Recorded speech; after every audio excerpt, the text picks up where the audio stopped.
Вече прочетохте нашия слоган, който е зад мен на паното. Бъди в центъра. Бъди в центъра, казваме на всеки български гражданин. За теб е нашата програма, за теб ние ще работим. Ти си център на нашето внимание, ти си в центъра на нещата.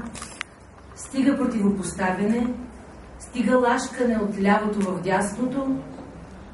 Вместо противопоставяне, обединяване на хората, за да се постигне добро качество на живота. Този слоган наистина е изразител на цялостната философия на нашата коалиция и на цялостната философия на нашата програма, с която се явяваме на изборите.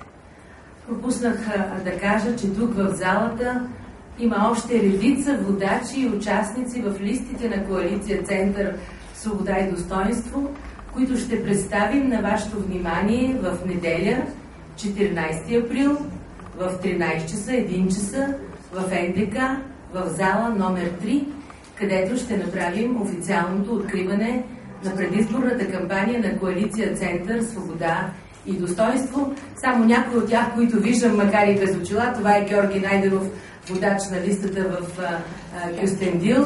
Това е Кемал Тинов, водач на листата в Пловдив област и Пазарджишки избирателен район.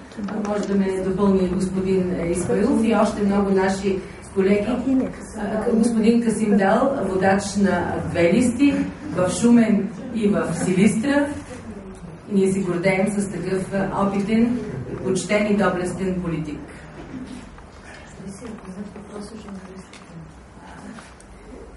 Имате думата за въпроси. К2. Добър ден, може ли микрофон?